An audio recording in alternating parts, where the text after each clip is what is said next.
अस्सलाम वालेकुम एवरीवन, कैसे हैं आप सब। उम्मीद है कि आप सब बहुत अच्छे होंगे और अल्हम्दुलिल्लाह हम सब भी यहाँ बहुत मज़े में हैं।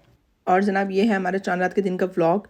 तो मैंने सोचा क्यों ना आप लोगों के साथ शेयर किया जाए कि हम परदेश में कैसे चांद रात सेलिब्रेट करते हैं। आपको पता है पाकिस्तान में जो चांद रात होती है उसका तो कोई मुकाबला नहीं है कहीं पे।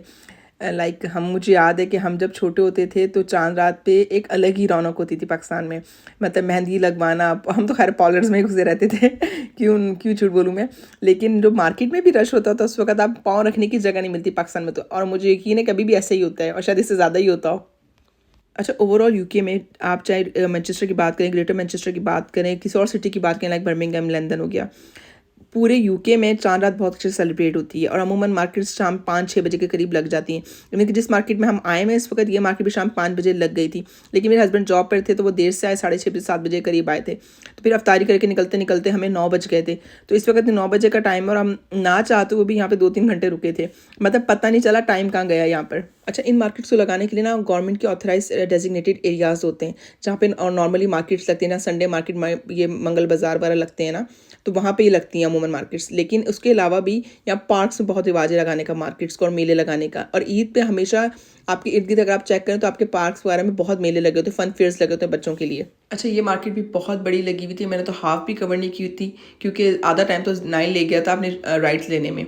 ऊपर से कोल्ड बहुत ज़्यादा हो रहा था। तो बस फिर जितना कवर हुआ, मैं जितने क्लिप्स बना सकी आप लोग के लिए मैंने बनाए। अच्छा, यहाँ डिफरेंट स्टॉल्स लगे थे। यहाँ पे चूड़ियों के लगे थे, मेहंदी के तो ऑफकोर्स थे ही थे, उसके बाद ज्वेलरी के लगे थे, कपड़ों के लगे थे, अबाया के लगे थे, क्रॉकरी के लगे थे, फ्रूट्स के भी लगे हुए थे। आप नाम ले और स्टॉल वहाँ पे लगा हुआ था। अच्छा, मैं घर से सोच के आई थी कि मैं जाऊँगी बस थोड़ी देर के लिए, आधा घंटा पौन घंटे के लिए जाएंगे, उसके बाद ना वापस घर चले जाऊँ, क्योंकि मुझे था कि मैं शीर कुरमा वगैरह बना के रख दूँ। कुछ ना तैयारी जो एक दिन पहले मसाला मैं बना सकती हूँ, मैंने बिरयानी का मसाला हो गया या गोश्त बॉयल करके रखना हो गया, वो सब करके रख दूँ। लेकिन इतनी देर हो गई थी और फिर यहाँ से जाने के बाद मैं इतनी घर जाके थक गई थी कि बस मैं जाके सो गई थी। और चांद रात का तो सही मज़ा ना नाइल ने लिया था। नाइल ने माशाल्लाह बड़ा एंजॉय किया। नाइल पहली दफ़ा चांद रात पे बाहर आया था। एक्चुअली मैं भी पहली दफ़ा ही आई थी, लेकिन मुझे पता था क्योंकि मोस्ट ऑफ द टाइम ना ये होता था कि हम ना कार में बैठ के ना बस इर्द गिर्द चक्कर लगा लेते थे। लेकिन नाइल भी तब छोटा था, ज़ैद ऑफ कोर्स छोटा ही था। लेकिन अब नाइल माशाल्लाह बड़ा हो रहा है तो उसे समझ आ रही चीज़ हो कि उसने माशाल्लाह रमज़ान को बहुत इंजॉय किया। तो हमें था कि उसे ना चांद रात पे बाहर लेके जाए। अब जब घर से बाहर लेके जा रहे थे तो मैंने उससे कहा कि चलो चांद रात पे बाहर चलते हैं। तो वो रोने बैठ गया। पहले मुझे आप कपड़े चेंज कराएं, ब्रांड न्यू कपड़े पहनाए, ताकि आज ना ईद का हिस्सा है ये चांद रात ना, मतलब is a part of Eid कह रहा था। तो कहता है मुझे नए ड्रेस पहना फिर मैंने घर से बाहर जाना है, वरना लोग मुझे कहेंगे मैंने तो अच्छे अच्छे कपड़े नहीं पहने आज। तो मैं उसे समझाई थी कि चांद रात इसमें कोई फ़र्क नहीं पड़ता अगर आप घर के कपड़े पहन जाते हैं। तो कहा जी घर से निकलने से पहले भी एक हंगामा हुआ था घर में काफ़ी। खैर, इस सेक्शन में बच्चों की बहुत सारी राइड्स लगी हुई थी। लाइन ने यहाँ पे 5-6 राइड्स ली थी और उसके बाद इसका पेट नहीं भरा था। कहता है कि मैंने सब राइड्स लेके जाना है यहाँ से। अच्छा, इस राइड्स वाले सेक्शन में ना एक एरिया बनाते थे ये लोग, स्टेज सजाते थे। वहाँ पे ना रात को कॉन्सर्ट होता था, डांस वगैरह होता था। लेकिन जब से कोविड हुआ ना तो वो होना बंद हो गया है। लेकिन लोगों को लगा था कि अब की बार होने वाला। तो मैं काफ़ी लोग सुन रही थी, लोग बातें कर रहे थे कि यार अब की बार वो कॉन्सर्ट नहीं हो रहा, हम तो कॉन्सर्ट के लिए आए थे। और लोग काफ़ी दूर दूर से इस जगह पे अटेंड करने आए हुए थे ये वाली मार्केट को ना।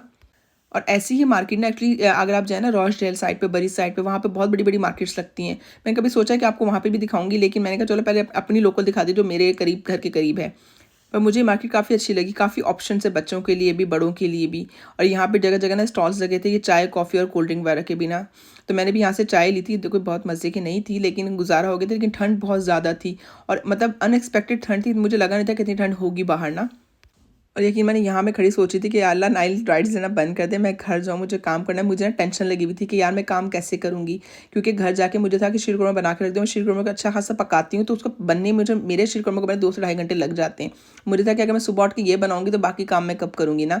और यहाँ नाइल साहब तो इनका पेट ही नहीं भर रहा था। ये कहते कि नहीं मैंने ये भी लेनी है, ये भी लेनी है और ये भी लेनी है राइट। खैर फिर मेरे हस्बैंड ने कहा यार जाने दो, कोई बात नहीं, शीरकुरमा तुम सुबह में बना लेना, लेकिन इसको एंजॉय करने दो, ये काफ़ी एंजॉय कर रहा है, अच्छा लग रहा है यहाँ रहना। और अभी इस वक्त 9 मिनट दूर से इंस्ट्रक्शन दे रहा था कि मम्मा इसके बाद मैंने वो वाली भी लेनी है और वो वाली राइड भी लेनी है। मैंने कहा ठीक है आप लगे रहे, मैं आप को तो राइड दिलाने लाई थी यहाँ पे। अच्छा, यहाँ पे अभी at the end of the plan ना एक ना फ़न गाला लगना है लोकली ना। तो इंशाल्लाह मेरा प्लान है कि वहाँ पे भी जाऊँगी, वहाँ के भी आप लोगों को दिखाऊंगी कि यहाँ पे कैसे फ़न गाला लगता है। फ़न गाला लगना यहाँ पे बहुत कॉमन है। और जो ये फ़न फेयर्स होते हैं, फ़न गाला होते हैं, ये हर साल कम से कम 3 से 4 दफ़ा लग जाते हैं आपके लोकली ना। और ज़्यादातर यहाँ पे राइड्स होती हैं बच्चों के लिए ना, या फिर खाने पीने की चीज़ होती हैं। और यहाँ पे ना ज़ैद के लिए हमने टॉय लिया। ये ज़ैद ना शॉल में लिपटा बैठा हुआ था क्योंकि उसको बहुत कोल्ड लग रहा था। जैकेट तो पहना था लेकिन इसको फिर भी बहुत कोल्ड लग रहा था। तो यहाँ पे ये रो रहा था कि इसने वो जो देखी ना लाइट से, इसने कहा कि पता नहीं क्या, बस रोना स्टार्ट कर दिया इसने देख के उसको। अच्छा, ये इस वक्त ऑलमोस्ट 11:30 बजे का टाइम था और इस वक्त इतना रश था, मतलब जो पहले 9 बजे रहता उससे ज़्यादा रश इस वक्त हो गया था। लोग पता नहीं कहाँ कहाँ से निकल निकल के आ रहे थे। और मैं अपने हस्बैंड को कहती यार घर चलते हैं, ऐसा करते हैं, अब घर चलते हैं, तो देर हो गई। मेरे तो तुम कुछ रिकॉर्डिंग तो कर लो, तुम आई हो, तुम क्या है, तुम्हें कंटेंट बनाना है, लोगों को दिखाना है कि कैसे सेलिब्रेशन होती हो, बना तो तुम कुछ भी नहीं रही हो, तुम बस यही कह रही हो घर चलते हैं। अच्छा, ये मुझे बड़े अच्छे लगे थे खुद से, यहाँ पे बहुत अच्छे लगे थे। ये पूरा जो खुद का सेक्शन था काफ़ी अच्छा था, लेकिन बात ये थी कि मैं ले तो लेती, पहनती कहाँ फिर। अमूमन बस मैं यहाँ पे जॉगर्स पहन के घूम रही होती हूँ, बस आना जाना कहीं हो तो सैंडल पहन लेती हूँ, और बस फिर ये खुद से वगैरह लेके आप रख तो ले, लेकिन काम नहीं आ पाते आपके। अच्छा, मुझे लेकिन ये सारी रौनक देख के ना बहुत खुशी हो रही थी आज ना। मैं आई बहुत अरसे बाद थी बाहर कहीं इस तरह से, लेकिन आने के बाद मुझे काफ़ी अच्छा फ़ील हुआ। तो ये होता है कि परदेश में अगर आप हैं और इस तरह से थोड़े बहुत इवेंट्स आपके इर्द गिर्द हो रहे हैं, आप अटेंड करें, तो आपकी होम सिकनेस कम तो नहीं होती, लेकिन समहाउ यू फील बेटर ना। अच्छा, मैंने मेहंदी लगवाई नहीं थी, मेरे हस्बैंड काफ़ी फोर्स करते क्या लगवा लो, तुम भी मेहंदी लगवा लो। पर मुझे ये था कि यार मैं घर जाके कुछ ना कुछ बनाऊंगी खाना, तो मुझे देर तो हो ही रही ऑलरेडी, लेकिन घर जाके अगर मैं मेहंदी लगा के बैठ गई तो खाना कौन पकाएगा। और मैंने कहा घर जाके मैंने हाथ धो लेने, तो फ़ायदा कुछ नहीं मेहंदी लगवाने का ना। ये अलग बात है, जब हम घर पहुंचे तो 1 बज रहा था, तो मेरे हस्बैंड कहेंगे अब तुमने कुछ नहीं बनाना, अब तुम सिर्फ सो पड़ के, अगर तुम आप खाना 4 बजे तक, सुबह 3 बजे तक खाना बनाओगे तो उठोगी कब सुबह ना। और सुबह क्योंकि मेरे हस्बैंड जल्दी वाली नमाज़ अटेंड करते हैं, ऑलमोस्ट 7-8 बजे वाली नमाज़ अटेंड करते हैं, और नाइल उनके साथ जाता है, तो फिर सुबह उठ के नाइल को भी रेडी करना होता है, उसको बात देना होता है, क्योंकि रात को इतनी देर हो गई तो रात को शावर दिया नहीं, तो सुबह उठ के मैंने उसको बात दिया था। तो मुझे था चलो यार फिर अब कुछ नहीं बनाते, सो ही जाते हैं ताकि सुबह आँख खुल जाए वक्त पे। अच्छा, यहाँ पे मैं इतनी रौनक देख के ना मुझे पाकिस्तान इतनी शिद्दत से याद आ रहा था, मैं बता नहीं सकती। बल्कि मैं अपने हस्बैंड को भी याद बता रही थी कि मैं पाकिस्तान में किस तरह से सेलिब्रेट करती थी ईद ना। मतलब चांद रात वाले दिन मेरी अम्मी हमेशा मुझे लेके जाती थी पार्लर ना, खुद साथ बैठी रहती थी। मुझे बल्कि एकदम अच्छी तरह से याद है, एकदम हम पार्लर से मैं और मेरी अम्मी रात को 3 बजे आए थे वापस, घर ही के करीब ही था, लेकिन इतना ज़्यादा रश था। मेरी अम्मी ने कहा नहीं, मेहंदी लगा के तुमने जाना है यहाँ से। तो बेचारी मेरे साथ रात को 3 बजे तक बैठी रही, हालांकि उन्होंने खुद नहीं लगवाई थी, लेकिन मेरे दोनों हाथों पर उन्होंने मेहंदी लगवाई थी। तो इस वक्त मुझे अपनी अम्मी बहुत शिद्दत से याद आ रही थी। मतलब मैं भूल नहीं सकती शादी से पहले के वक्त जो चांद रातें मैंने गुजारी हैं पाकिस्तान में। और यहाँ ये बंदा बहुत ज़बरदस्त ढोल बजा रहा था। डांस तो जो अंकल कर रहे हैं वो कर रहे हैं, उनको तो बहुत फनी डांस, हर बंदा ही बेचारा हंस रहा था, लेकिन बंदे ने ढोल बहुत अच्छा बजाया था यहाँ पे।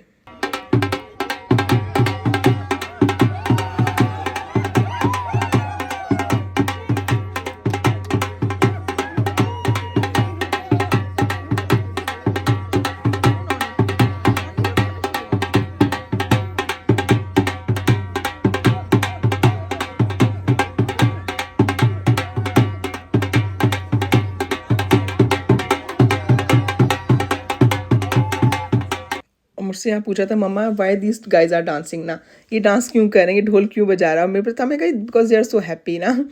तो कह रहा था कि अगर हैप्पी हैं तो ये लोग हंस नहीं रहे, लेकिन ये डांस कर रहे हैं, डांस क्यों कर रहे हैं। तो खैर नाइल के ना ख़त्म होने वाला सवाल आते, मैं सोचा उसकी रिकॉर्डिंग करूँ, लेकिन इतना शोर था, नाइल की आवाज़ समझ ही नहीं आ रही थी इस शोर में। और इस वक्त यहाँ पे इतना ज़्यादा रश होना शुरू हो गया था, तो मैंने कहा चलो यार बेहतर है कि यहाँ से निकल जाए, वरना ज़्यादा रश हो तो फिर निकलना भी मुश्किल हो जाता है एक जगह से।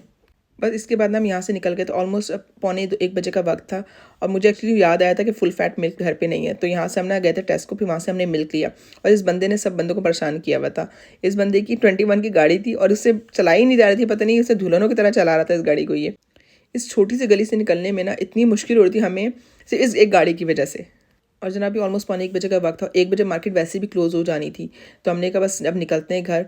और यहाँ पे रास्ते में देखेंगे आप रौनक देख सकते हैं, मतलब 1 बजे का वक्त है और आप शॉप पे रौनक चेक करें माशाल्लाह से। लेकिन आज अच्छा लगा मुझे बाहर जाके, मतलब काफ़ी अरसे बाद में इस तरह से किसी ना नाइट टाइम कोई मैंने इवेंट अटेंड किया यहाँ पे। यहाँ टेस्को जाने से पहले रुक के हमने कश्मीरी चाय ली थी, और फिर हम यहाँ से टेस्को गए थे। चलें जी, आज का व्लॉग बस यहीं एंड करते हैं। इंशाल्लाह नेक्स्ट व्लॉग में आपसे फिर मुलाकात होगी। तब तक अपना और अपने चैनल वालों का बहुत ख्याल रखेगा, और मुझे अपनी खास दुआ में याद रखेगा। इंशाल्लाह फिर आपसे मुलाकात होगी। अल्लाह हाफिज़।